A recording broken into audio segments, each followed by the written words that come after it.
Real companies have paid a huge price for not getting this right. In healthcare systems, there have been cases where patient records got accidentally merged simply because names and birthdays were used as keys. But people change their names, they get married, they get divorced, and suddenly, two different patients become one record. The UK National Health Service spent hundreds of millions fixing this kind of data integrity disasters because the system couldn't reliably identify who was who. And it all comes down to one thing: how you choose your primary key. In this video, I'll show you exactly what a primary key is and how it's different from candidate keys and superkeys, and most importantly, how to pick the right one to avoid these kind of real-world failures. Let's get started with the first topic on keys. Think about you're designing a database for an online store named the Sci-Fi Collective. Based on the gathered requirements of the system and sample data, it derived the following subjects and characteristics and also successfully turned them into a set of entities and attributes like what is shown here on the screen. As you may notice, you used the snake case naming convention and derived 5 entities in total. Each entity has a set of associated attributes. Now, your task is to identify the primary key for each entity. The first thing that you need to know is that each table or say an entity needs a primary key. To expand on this and define primary key explicitly, it's one or more attributes that can be used to identify an individual role. That said, the values of the primary key column are all unique. Otherwise, they can't be used to identify each individual role anymore. Last, a table has only one primary key. That's the full definition of primary keys. Based on the definition of primary keys, we can peek at the process of picking the primary key given a table. There are 2 steps involved. First, we will try to pick the best candidate key as the primary key. If we managed to do that, then the job is done. If not, if there's no good candidate keys available, we will create a new attribute to serve as a primary key. Here, we mentioned something that requires further explanation: the candidate key. So what's a candidate key exactly? A candidate key is the smallest possible combination of attributes that can uniquely identify a row in a table. For example, let's look at the user entity from the Sci-Fi Collective database. From the gathered requirements, you know that the username, email, and a phone number all need to be unique for each user. That said, they have all met the requirements of being candidate keys. Yes, they are all candidate keys of the user entity. What about the combination of the first name and a username? It can also uniquely identify each row in the user table. Because username is unique per user, and the combination of the first name and username can do the job too. Does the first name help or contribute to this task of identifying each row uniquely? Not at all. It's all because of the username. So, is this combo a candidate key? No, it's not, because it's not the smallest possible combination of attributes that can do the job. You can remove the first name attribute, it can still do the same thing perfectly. As a result, it's not a candidate key. Well, the story doesn't really end here for this combo. We call combos of attributes like this the superkey. Same as candidate keys, superkeys can also identify each row uniquely in a table. But shame on them, they are not the smallest combination, which means that you can also find a subset of attributes from them to do the same job. As a result, the relationship between superkeys, candidate keys, and primary keys can be visualized as what you can see here on the screen. A table may have many superkeys. Some of them are candidate keys, and among those candidate keys, there's only one that you would pick as the primary key. That's everything about the definition of primary, candidate, and superkeys. Let's get practical about how to pick the right primary key next. Remember, we talked about this. There are 2 steps in picking the right primary key. First, we try to pick the best candidate key as the primary key. If we manage to do that, the job is done.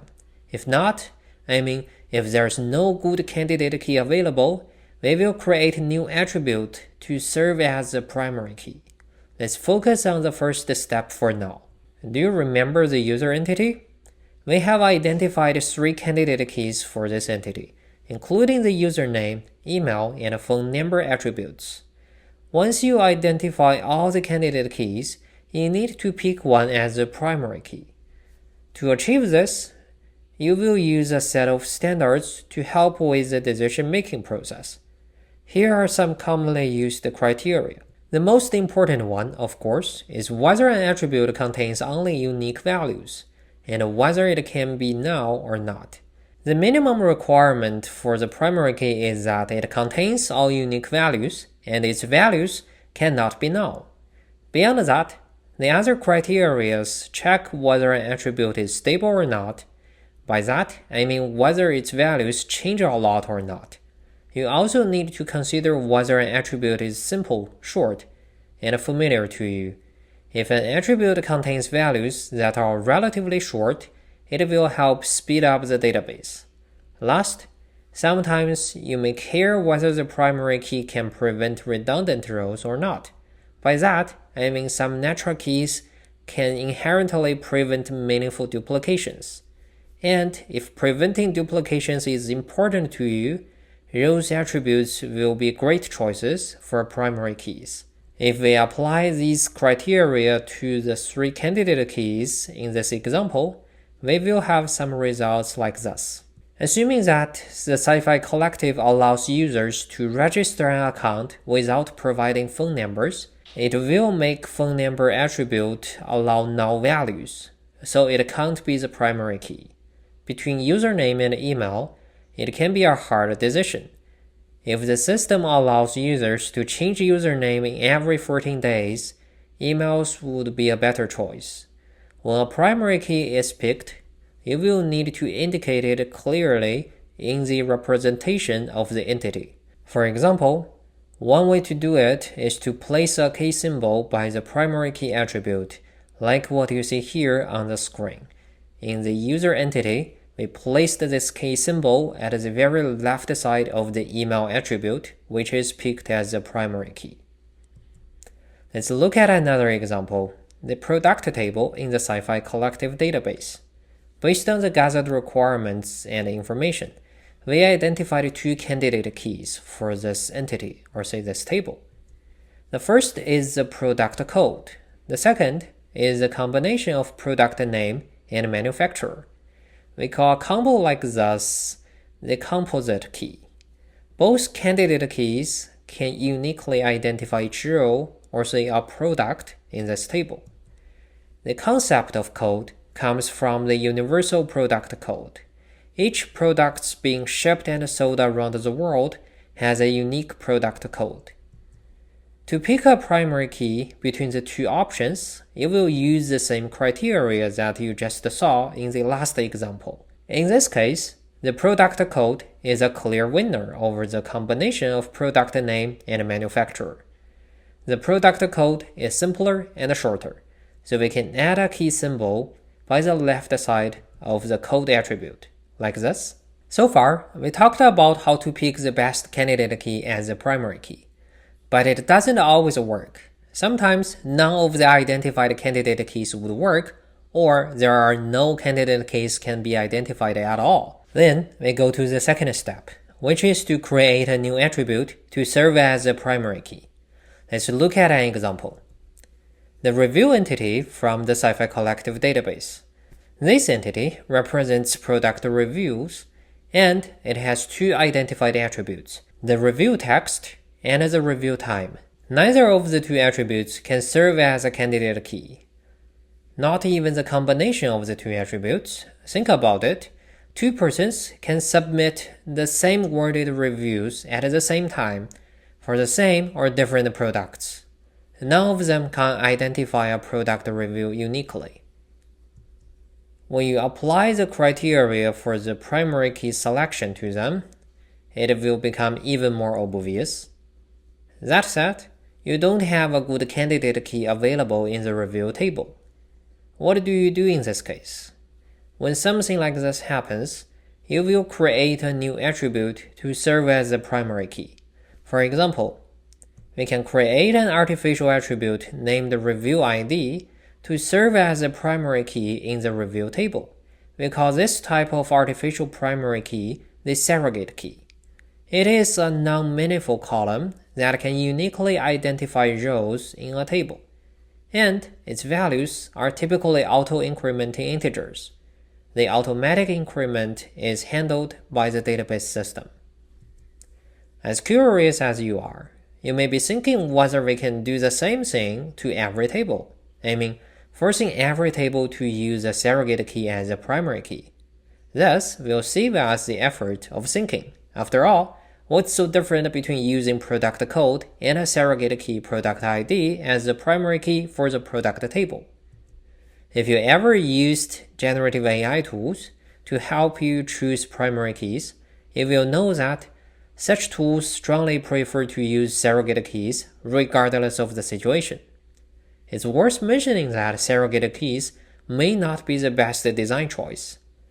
Natural keys have the power to reduce duplications inherently, whereas surrogate keys cannot do that. In this example, as you can see here on the screen, product ID column by itself can identify each row or each product uniquely, but can't prevent the same product information being entered repeatedly as different rows. To reduce duplications, when surrogate keys are used, you will have to use the help from a unique constraint, which we will cover in the future. That said, in a situation like this, for the product table, the product code as a natural key is certainly a better choice as a primary key than a surrogate key plus a constraint. That said, you should stick to the two given steps to pick the primary key for a table, instead of just using surrogate keys everywhere. If you follow the two steps to pick the right primary keys for each table for the Sci-Fi Collective database, they may turn out like this, with 2 tables using natural keys and 3 tables using surrogate keys as their corresponding primary keys. In this video, we went through the definition of keys and how to pick the right primary key for a table. If you find this video helpful, give it a thumb up, subscribe, and leave your questions in the comments. I would love to hear what's working for you and what needs to change. This video is based on the book Grokking Relational Database Design, which dives deeper into database design using real-world examples to explain the concepts. You'll find the link to the book in the first comment.